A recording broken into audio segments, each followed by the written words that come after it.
Bonjour Anissa Mbida. Bonjour Mathieu, bonjour à tous. Iron Man. Tu es là, Jarvis. À votre service, monsieur. Déclenche l'alerte visuelle. Ok. Importe les préférences de mon interface. Tout de suite, monsieur.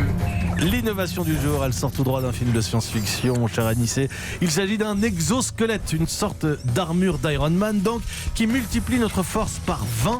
Et la nouveauté, c'est que cet exosquelette est commercialisé. Ah oui, parce que des exosquelettes, on nous en promet depuis des années. On a vu des prototypes se multiplier, mais les rares modèles commercialisés, c'était juste des repose-bras pour les ouvriers qui travaillent toute la journée, les mains en l'air. Mais là, on parle d'une véritable armure, d'un robot humanoïde dans lequel on va se glisser et qui va reproduire nos moindres mouvements. Alors, c'est pas encore tout à fait l'armure d'Iron Man, mais c'est exactement ce qu'utilisait Sigourney Weaver dans Alien. Donc, on peut marcher, bouger les bras, mais avec une force décuplée. Ah, dingue. Et on pourra par exemple soulever un bloc de béton de 100 kilos et on aura l'impression de tenir un pack de lait. Bon, déjà, un pack de lait, parfois c'est lourd. Bon, ça, c'est mon expérience au supermarché. C'est commercialisé, mais ça coûte combien, mon cher Anissé ? Alors, ce sera vendu par abonnement à partir de janvier par Sarcos Robotics.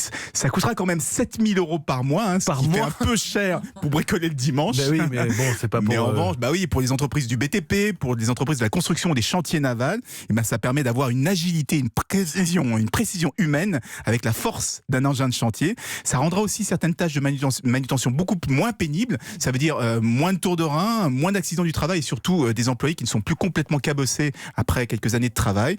Mais moi, ce que j'attends, c'est l'étape d'après, quand les prix vont baisser, qu'on pourra louer ce genre d'engin dans les magasins de bricolage, par exemple. Vous imaginez, ça serait quand même super pratique pour faire des travaux le dimanche ou bien pour aider quelqu'un pour un déménagement.